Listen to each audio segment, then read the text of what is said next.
Creo que es un pasaje que conocemos bien, ¿no? Lo hemos leído quizá muchas veces, de este hombre que era, dice, traído y lo llevaban hasta la puerta, la hermosa del templo, y ahí este hombre prácticamente pasaba la vida pidiendo limosna, que alguien se pudiera compadecer de él y le diera tal vez algunas monedas para que pudiera sustentarse.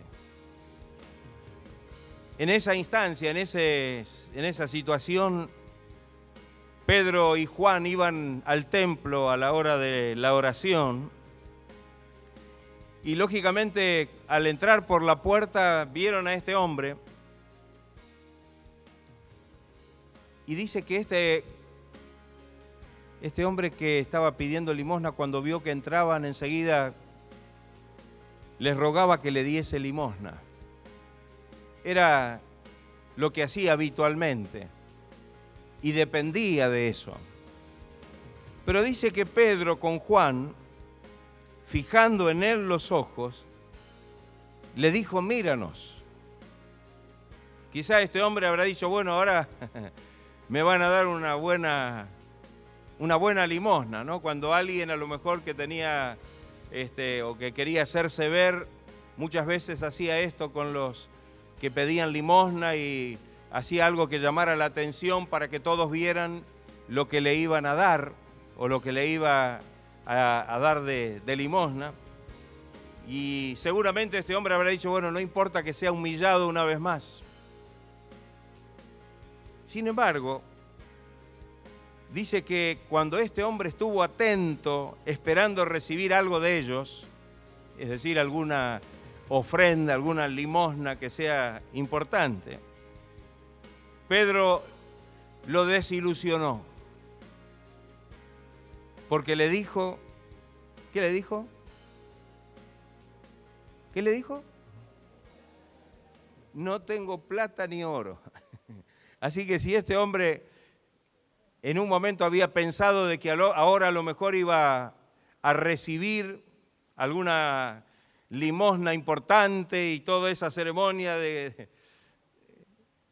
estas palabras posiblemente lo dejaron un poco, ¿no?, apocado. No tengo plata ni oro, pero lo que tengo te doy, dijo Pedro. En el nombre de Jesucristo de Nazaret, levántate y anda. Era cierto que no tenía ni plata ni oro. Los discípulos no tenían dinero. Pero lo importante de esto, en realidad, no es lo que ellos no tenían, sino lo que ellos tenían. Y que en definitiva no solamente lo tenían o lo tenían ellos nada más, sino todos aquellos que de alguna manera habían creído en el Señor y estaban dispuestos, que así como recibieron de bendición y de gracia, estuvieran dispuestos a hacer lo mismo y dar de gracia también. Entonces, cuando Pedro le dijo: no tengo plata ni oro, pero lo que tengo te doy en el nombre de Jesucristo. ¿Sabe que me estoy esforzando terriblemente porque está mal ecualizado? Pero lo que tengo te doy en el nombre de Jesucristo de Nazaret, levántate y anda. Tal vez esta propuesta sonó algo extraña, ¿no les parece? Mire que habrá pasado tanto tiempo de que este hombre ha estado allí y tal vez le han dicho alguna cosa y alguno le ha dado una pequeña limosna, otros se han hecho ver que eran personas caritativas y le dieron en presencia de otros, pero yo creo que es la primera vez que este hombre escuchaba semejante cosa. No tengo plata ni oro, pero lo que tengo te doy. Ahora yo pregunto, ¿qué era lo que tenía Pedro? Plata y oro no tenían. Plata y oro no tenían ni Pedro ni Juan. ¿Pero qué era lo que tenían ellos? Y quizá podemos pensar en el contexto de este capítulo, ¿no? Y nos vamos a encontrar con la respuesta. ¿Qué era lo que habían recibido no hacía muy poquitito, habían recibido, díganlo fuerte, el poder del Espíritu Santo, el poder de Dios. Así como el Señor les había prometido antes de irse que no se movieran de Jerusalén hasta que sean investidos con el poder del Espíritu Santo, y ellos así lo hicieron. Y ese día indicado, el Espíritu Santo descendió sobre ellos como también sobre otros más, porque eran 120 los que estaban reunidos en el aposento alto, y dice que todos fueron llenos del poder del Espíritu Santo, y el Señor les había dicho que recibirían ese poder para luego ser testigos de Él. ¿Dónde? En Judea, en Jerusalén, en toda Judea, en Samaria y hasta lo último de la tierra. O sea que lo que tenía Pedro era lo que había recibido hacía muy poquito. Era la bendición, la presencia, la unción, la gracia del Espíritu Santo.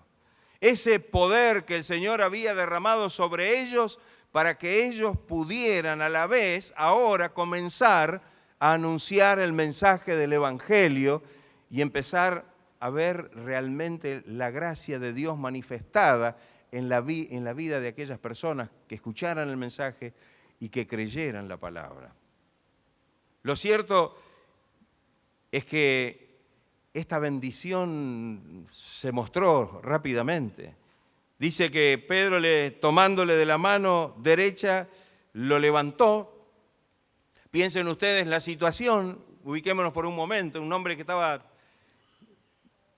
no caminaba, era paralítico. Sin embargo, en ese momento, en ese acto de fe, que Pedro lo tomó de la mano y calcule que de la mano lo quiso levantar, hacer levantar a una persona de la mano y más paralítica, es imposible. Pero allí es donde se manifestó el poder de Dios. Y dice que al momento se le afirmaron los pies y tobillos, y dice, y saltando, hace falta fuerza para saltar, ¿no? En las piernas. Y saltando, se puso en pie. O sea que no es que Pedro lo tuvo que levantar y con Juan tuvieron que hacer un gran esfuerzo para pararlo. No. Apenas parece que Pedro le tendió la mano. Ahí el Señor se manifestó con su poder y dice que este hombre saltando se puso en pie y anduvo. Empezó a caminar. Ahora, ustedes imagínense lo que habrá producido esto en ese momento. Dice que este hombre entró con ellos en el templo. Entró a la hora de la oración, entró al templo con ellos. Dice, andando y saltando. Entró al templo andando, caminando quiere decir, pero también saltando. Había un gozo tan grande, una experiencia tan gloriosa que este hombre no podía contenerla. Seguramente era algo que no podían controlarlo. Y entró con ellos, dice, andando, saltando y más, alabando a Dios. Alabando a Dios. Y dice que todo el pueblo le vio andar y alabar a Dios. Todos los que estaban, que quizá eran muchos, vieron lo que había sucedido y sabían, eran testigos, no podían negar lo que había ocurrido. Conocían a este hombre que había estado por tanto tiempo allí, tirado en el piso, paralítico, pidiendo limosna. Y ahora lo veían no solamente caminando, sino saltando y glorificando y alabando a Dios. Y dice que todo el pueblo fue testigo de esto. Y yo digo, qué maravilloso, ¿no? Porque una obra de Dios puede movilizar a muchas personas, ¿o no es así? A muchas personas. Aquí dice que todo el pueblo le vio andar y alabar a Dios y le reconocían que él se sentaba a pedir limosna a la puerta del templo, la hermosa, y se llenaron de asombro y de espanto por lo que había sucedido. No lo podían comprender. Era algo que en realidad no tenía explicación, porque las cosas que Dios hace no las podemos explicar. Las cosas poderosas que Dios hace no le podemos dar nosotros la forma, porque Él actúa de la manera que Él quiere y hace cosas que nosotros no podemos explicar. Ni Pedro ni Juan podrían explicar esto. Lo único que podían decir que el mismo poder que había obrado en ellos y que había llenado su corazón y que ahora les ponía a ellos esta bendición de poder transmitirla, ese mismo poder del Señor era el que había actuado en este hombre. Ahora, siempre que pasa algo así, tiene que ver con lo que sigue diciendo el texto. Y dice que este hombre, teniendo asidos, agarrados a Pedro y a Juan, no se soltaba de ellos. El gozo, el haber recibido esto, los tenía ahí agarrados, ¿no? Y dice, y todo el pueblo, atónito, asombrado, perplejo, concurrió al pórtico que se llama de Salomón. No solamente los que lo vieron ahí, sino que enseguida parece ser que se corrió la voz. Parece que lo que había ocurrido allí en ese lugar y de lo que habían sido testigos, quizá algunas personas o un grupo de personas, ellos habían corrido la voz de tal manera que todo el pueblo, dice, concurrió a ellos al pórtico que se llama de Salomón. Me imagino que se habrá armado un gran alboroto, un gran alboroto. Y dice que Pedro, viendo lo que estaba ocurriendo, viendo lo que estaba pasando, respondió al pueblo, le habló al pueblo, a los que se acercaron. Varones israelitas, pregunta, ¿por qué os maravilláis de esto? ¿O por qué ponéis los ojos en nosotros como si por nuestro poder o piedad hubiésemos hecho caminar a este hombre? Dos cosas. Primero, ¿por qué ellos se maravillaban de esto?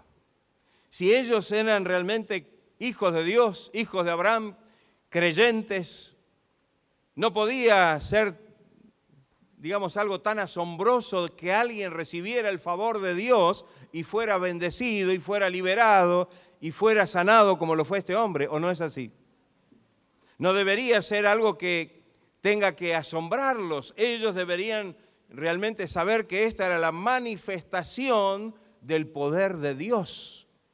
Pero evidentemente, así como Dios les había dado el poder del Espíritu y a través de esa gracia ellos pudieron realmente ministrar a este hombre para que fuera sano, también Dios le dio discernimiento para saber qué era lo que pasaba en la mente y en los corazones de toda esa gente que se había reunido. Primero les dijo por qué estaban asombrados. Y bueno, evidentemente es muy difícil responder a esa pregunta de parte de ellos, porque en realidad sabemos en qué condición espiritual estaba en ese tiempo el pueblo de Israel, ¿o no es así? Y no solamente el pueblo de Israel, en qué condición espiritual estaban los sacerdotes, estaban los fariseos, estaban los escribas y los saduceos. Sabemos que realmente estaban con las mentes y los corazones cerrados y totalmente apartados de la verdad que debían haber realmente visto y en la cual debían haber creído. Así que no podemos saber que esa era la situación de ellos. Así que responder ellos a esa pregunta era muy difícil. Porque si realmente ellos hubieran estado en contacto y en comunión con el Señor, estarían acostumbrados a ver las maravillas y los milagros del Señor. Amén. Y yo creo que esto es algo importante. Por eso, es más, y creo que esto tal vez en primera instancia lo podemos pasar a nuestra experiencia hoy. Siendo que hoy dentro de lo que es el cristianismo, dentro de lo que es inclusive el Evangelio, hay algunos que no creen en la sanidad y hay algunos que dicen que no, que eso solamente fue para el tiempo de los apóstoles y que en realidad con la muerte del último apóstol que fue Juan, en realidad terminó la manifestación de estas obras maravillosas, de estos milagros, inclusive de la recepción de los dones espirituales y demás. Entonces hay tantos cristianos y tantos creyentes hoy que en realidad no tienen el concepto y no creen realmente en la sanidad divina o en que Dios realmente tiene poder para sanar aún hoy. Aún hoy. Y podemos decir entonces que de alguna manera hoy puede ser sorprendente si alguien recibe una sanidad en un medio donde hay tanto concepto de que eso no es para este tiempo. Y algunos, aún a pesar de ver las maravillas y los milagros del Señor, en realidad no creen. Y yo digo, qué terrible esto, ¿no? Qué importante para nosotros saber que Dios se manifiesta entre nosotros en forma permanente, haciendo obras maravillosas, haciendo milagros, haciendo maravillas. Y creo que esto debemos creerlo y debemos aceptarlo y debemos vivirlo. Amén. De una manera real. De una manera real. Entonces, no nos extrañaría que realmente Dios haga algo, como si fuera algo novedoso, como si fuera algo sorprendente, porque sabemos quién es nuestro Dios. Sabemos las obras poderosas que el Señor ha hecho, pero sabemos las obras poderosas que el Señor sigue haciendo, porque creemos que lo que dice la palabra es una verdad. El Señor es el mismo, ayer y hoy y por los siglos. Así que el Señor nos ayude hoy a no asombrarnos, sino a que realmente el obrar de maravillas y milagros sea algo constante en nuestro medio. Sea algo que nosotros lo veamos no como una cosa sorprendente, sino para glorificar y darle gracias a Dios, porque el Señor sí está con nosotros y el Señor sí sigue haciendo obras maravillosas y milagros como Él siempre los ha hecho. Amén, hermanos. Gloria sea el nombre de Cristo. Yo creo que hay un elemento que aquí se menciona y se menciona de una manera muy expresa, y es el hecho de la fe. Cuando Pedro trata de hablar acerca de esto, habla de la fe que es por el Señor. Y esto es algo tan importante, el poder confiar y creer que Dios puede y quiere hacer cosas maravillosas en medio nuestro. Porque lo que es imposible para nosotros es posible para Dios. Recién hemos cantado prácticamente lo mismo, ¿no? Que Dios es un Dios de cosas realmente maravillosas. Que aún lo imposible, o como decimos siempre, Dios se especializa en imposibilidades. Pero entonces la primera cosa que quería resaltar es ese hecho. Ese hecho. Ellos, ¿cómo mueve la pregunta esta? ¿Por qué se asombran de esto?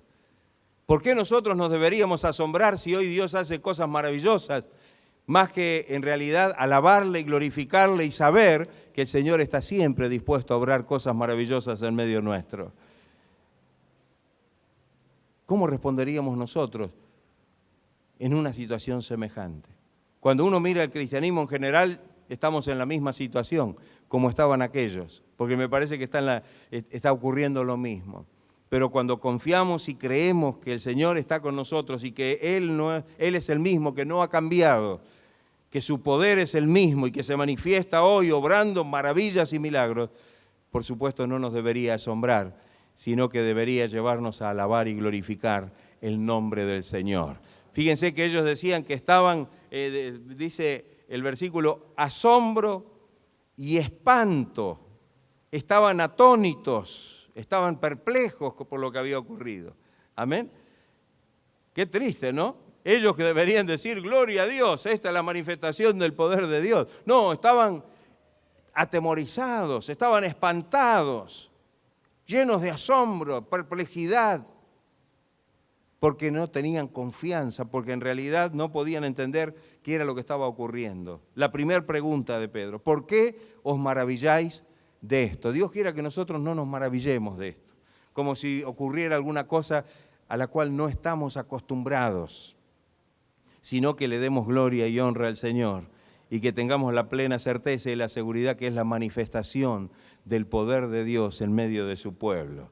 Y la otra cosa que también tiene que ver es la otra pregunta. Mire, apuntó a 2 puntos importantes. La otra pregunta que dio Pedro fue: ¿por qué ponéis los ojos en nosotros como si por nuestro poder o piedad hubiésemos hecho andar a este? Ese es el otro tema. Fíjense hasta qué punto ellos estaban lejos de la palabra y de la fe, que en realidad lo que hacían era poner los ojos en ellos, como si ellos hubieran hecho realmente esta situación, la hubieran creado ellos. Y saben que hoy pasa lo mismo. Hoy pasa lo mismo. Parece que si Dios hace algo enseguida se pone la vista en quién lo hizo. Y entonces los que salen en primera plana son los grandes siervos o los grandes predicadores o los grandes comunicadores del Evangelio o aquellos que... Y muchas veces inclusive pasa desapercibido el nombre del Señor. Y en algunos casos ni siquiera se menciona, porque en definitiva sigue pasando lo mismo. Los ojos de la gente, de las personas, están puestos en las personas. Están puestos en las personas. Entonces parece que si tal persona parece que Dios la usó tal vez para sanar a alguien o para que alguien pueda recibir alguna bendición, entonces andamos todos detrás de aquella persona. Como si esa persona hubiera hecho el milagro, como si de alguna manera esa persona hubiera sido la persona que hizo la obra maravillosa, el milagro, lo que hubiera sido hecho. Y hoy es algo común, ¿o no es así? Es así. Entonces, fíjense que estas 2 preguntas nos deben hacer entrar un poco en reflexión a nosotros. En reflexión. La primera ya la dijimos, ¿no? ¿Por qué nos vamos a maravillar? No, esto debe ser algo que el Señor hace siempre con nosotros. ¿Están de acuerdo?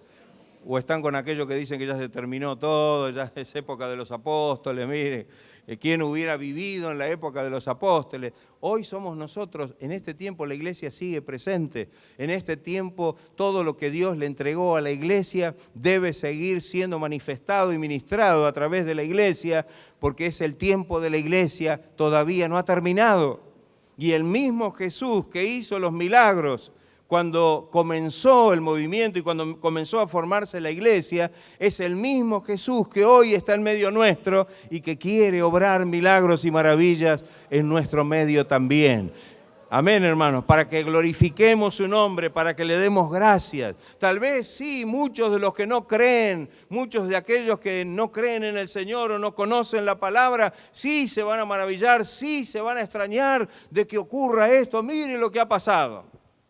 Y eso en realidad es algo bueno, no en nuestra parte, en la otra parte. Sí es algo bueno, porque como vemos aquí y como lo hemos visto muchas veces, a veces por el testimonio de un milagro, por el testimonio de una obra del Señor, muchas personas pueden acercarse al Señor. Dice que acá todo el pueblo se había concurrido, dice allí, al templo de Salomón. ¿Se da cuenta? Allí estaban todos reunidos por un milagro, por una cosa. Entonces, en ese sentido sí, y quizá quienes se asombren sean aquellos que en realidad no conocen el Evangelio o no creen en el poder de Dios o no han tenido realmente contacto con la gracia de Dios, y cada cosa que pueda pasar puede asombrarlos, sí, seguramente. Y es una oportunidad entonces para que nosotros hagamos ¿qué? Prediquemos la palabra y el Evangelio. Fíjese que cuando Pedro vio toda esa multitud que estaba allí, que se había reunido, después de haberle dicho o haberle hecho esas 2 preguntas, ¿por qué se maravillaban o por qué habían puesto los ojos en ellos? enseguida Pedro comenzó a dar testimonio y a predicar la palabra. El Dios de Abraham, de Isaac y de Jacob, el Dios de nuestros padres, ha glorificado a su Hijo Jesús. Ahí viene el mensaje. Aprovechó. Todos esos que se habían reunido allí iban a escuchar el mensaje. Iban a escuchar la palabra del Señor. Dice, a quien vosotros, no fue un mensaje liviano, les dijo, a quien vosotros entregasteis y negasteis delante de Pilato cuando éste había resuelto ponerlo en libertad. Ese que ustedes negaron y ese que ustedes quisieron que Pilato lo condenara, es el que hizo este milagro por el cual están asombrados. Él fue el que hizo y realizó esta obra. El versículo 14 dice, mas vosotros negasteis al santo, al justo, y pedisteis que se os diese un homicida, ¿no? Prefirieron que se soltase a Barrabás, ¿no? Y mire lo que dice el versículo 15, y matasteis. Vio que algunos dicen, ¿quién mató a Jesús, no? ¿Quiénes fueron los que mataron a Jesús? La Biblia tiene la respuesta siempre. El apóstol Pedro está diciendo quiénes mataron a Jesús. Y Pedro, viendo al pueblo reunido frente a esta situación que se había presentado, le dijo, y matasteis al autor de la vida. ¿Quién es el autor de la vida? Jesús. A quien Dios ha resucitado de los muertos, de lo cual nosotros somos testigos. Ahí está, el testimonio de ellos. Ese Jesús que ustedes hicieron crucificar, que ustedes mataron, ese Jesús resucitó, no lo pudieron retener en la tumba. Resucitó de entre los muertos, de lo cual nosotros somos testigos. Y aquí viene el testimonio de la fe. Y por la fe, por eso digo que está presente el hecho, por la fe en su nombre, a este que vosotros veis y conocéis, al paralítico, que era paralítico, le ha confirmado su nombre y la fe, otra vez, que es por él, ha dado a esta completa sanidad en presencia de todos vosotros. ¿Por medio de qué fue sanado este hombre? Jesús lo sanó, pero ¿por medio de qué? De la fe. Y la fe que es por él, por el Señor, ha dado a al paralítico, esta completa sanidad en presencia de todos vosotros. ¿Seguirá el Señor actuando de la misma forma? Amén. Gloria a Dios. Qué importante para nosotros poder comprender, y creo que esto lo hemos dicho muchas veces, estamos viviendo en el mismo tiempo de la iglesia. A veces nosotros pensamos, decimos, bueno, esto ocurrió hace casi 2000 años atrás. Y bueno, ahora las cosas han cambiado, tal vez las cosas son diferentes. Miren, puede que hayan cambiado las cosas en el avance del tiempo, pero en realidad lo que Dios estableció no cambió. La iglesia que el Señor estableció sigue estando firme y en pie. Y dijo el Señor que Él iba a edificar su iglesia y que ni las puertas del Hades, de la muerte mismo, iban a prevalecer contra ella. Es decir, que a pesar de las generaciones y a pesar del tiempo y de los milenios que pasaron, la iglesia sigue en pie. La iglesia de Jesucristo en este tiempo está en pie, anunciando, predicando el mensaje del Evangelio. Estamos viendo y debemos creer plenamente en que el Señor, si somos testigos de su poder, de su gracia, el Señor estará dispuesto a obrar en medio nuestro, conforme a lo que hizo desde el principio, confirmando, como dice la palabra, el testimonio, la prédica, el anuncio del Evangelio, con las señales que la seguían. ¿Está usted creyendo de esta manera en el Evangelio?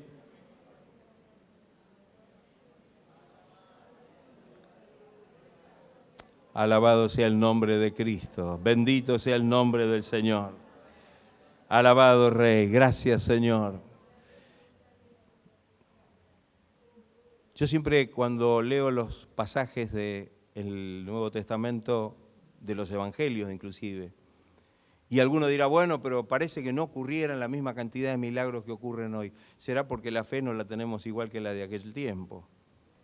¿Y será porque en realidad la gente busca más otra cosa? Yo creo que lo hemos enfatizado muchas veces cuando leemos los evangelios, que cuando Jesús iba predicando por todos los pueblos, las aldeas, dice que la gente se venía de otros pueblos y de otras aldeas a donde él estaba, trayendo a los enfermos, trayendo a los necesitados, y no era fácil, era mucho más difícil que hoy hacer eso, ¿o no es así? Antes no había medios de locomoción como hay hoy. Transportar a una persona a lo mejor paralítica o a una persona que está en un estado de enfermedad era terrible en aquel tiempo. Tal vez ir encima de un carro Pero, sin embargo, cuando miramos hoy, nos damos cuenta que la gente, quizá la mayoría de la gente que corre detrás de alguna cosa, ustedes se dan cuenta que no es por el Evangelio. ¿No es así? No es por el Evangelio. Quizá es por un evento deportivo, o por un evento político, o por un evento religioso idolátrico, como detrás de una estatua donde se hacen grandes procesiones, donde siguen miles de personas a un Dios que tiene ojos y no ve, que tiene oídos y no oye, que tiene pies y no camina, porque se lo tienen que llevar en anda, y no puede hacer nada. Pero sin embargo, ¿cuánta movilización hay detrás de todo esto? Miles y miles de personas se juntan para poder ir detrás de todo esto. Y siempre que vemos esto, yo después digo, uy, Señor, cuando vemos esos movimientos donde la gente en masa va a esos movimientos idolátricos, digo, siempre pasa algo después, ¿no? Parece que después ocurre alguna cosa que realmente trae problemas al país. Que el Señor nos ayude para que nosotros podamos comprender. Estamos en un contexto difícil, pero la iglesia de Cristo es la misma. El Señor es el mismo. Su poder no ha cambiado. ¿Usted cree que el poder de Dios es el mismo? ¿Se habrá debilitado con los años? ¿Habrá envejecido el Señor y ahora será un viejito de 2000 años? Que no tiene fuerza para hacer un milagro, que no tiene capacidad para hacer... No sé qué pensamiento podríamos, digamos como en forma irónica, ¿no?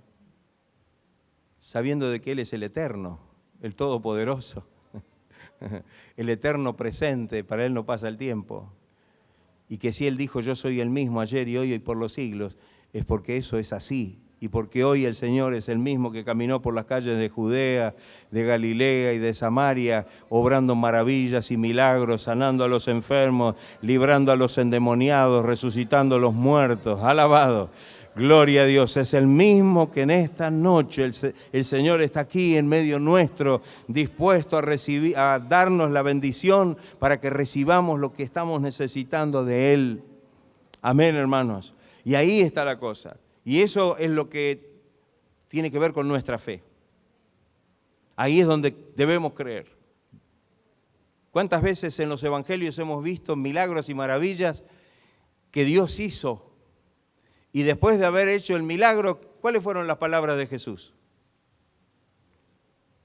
Conforme a tu fe te sea hecho.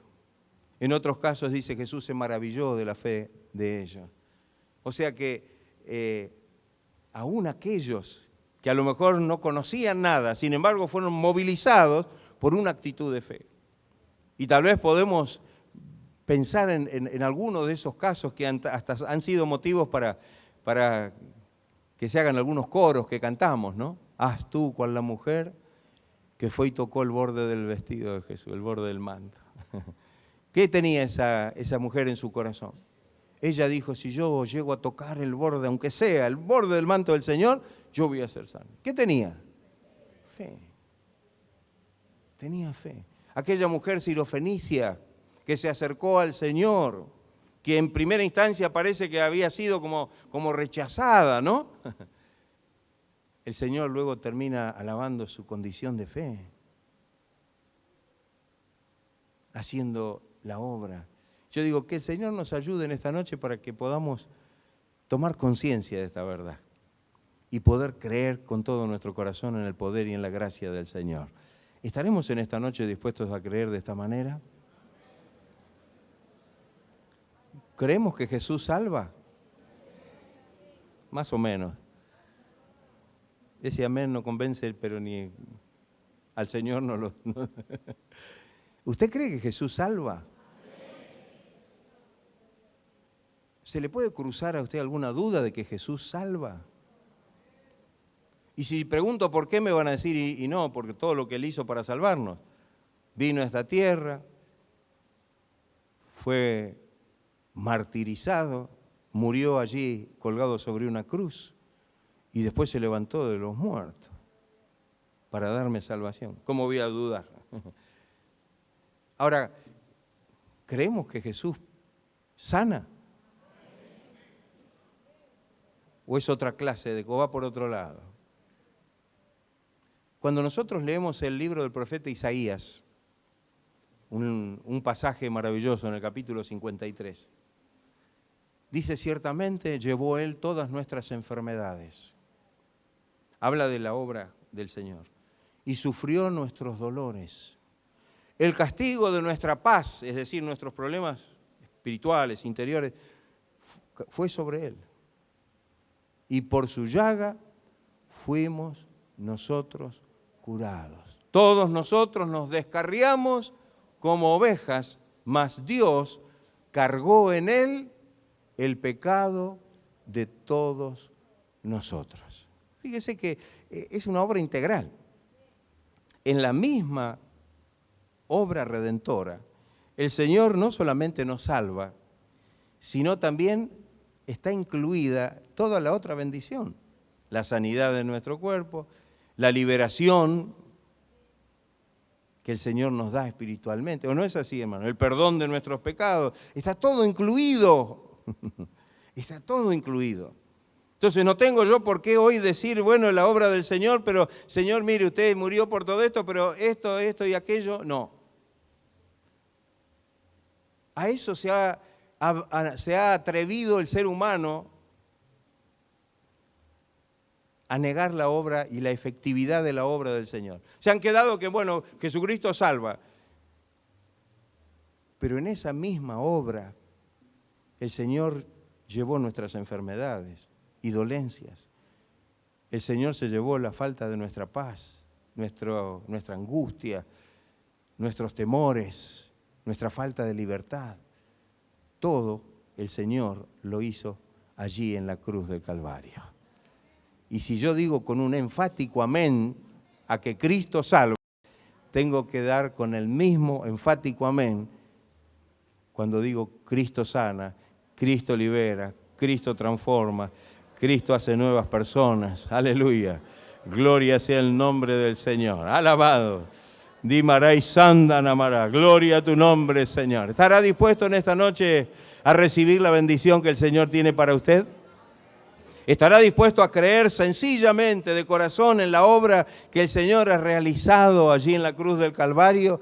Poder saber que realmente el Señor hoy no está limitado en absoluto para hacer la obra que tiene que hacer. Salvo cuando no creemos, salvo cuando dudamos. Y lo dice bien claro la palabra, que no piense que el que duda va a recibir algo del Señor.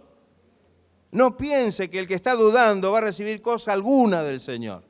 Debemos realmente quitar la duda y afirmarnos en la fe. Creer lo que dice la palabra del Señor. Creer en el Señor. Creer que Él es el mismo ayer y hoy por los siglos y que hoy está aquí en medio nuestro para bendecir a su iglesia y a su pueblo y para que seamos verdaderos testimonios y testigos de su poder y de su gracia. Vamos a estar de pie y darle gloria al Señor. Darle gracias al Señor porque Él está aquí en medio nuestro, porque Él está dispuesto a obrar con poder en nuestras vidas. Él está dispuesto a bendecirnos en esta noche para que seamos verdaderos testigos de su poder, hermano. Gloria a Dios. Pedro y Juan dijeron, nosotros somos testigos. Aleluya. Ellos podían dar testimonio tanto de lo que el Señor había hecho y de cómo había sido levantado entre los muertos. También eran testigos de su manifestación demostración de poder cuando fueron investidos con el poder del Espíritu Santo. Que el Señor nos ayude para que en esta noche creamos con todo nuestro corazón. Deseche la duda, hermano.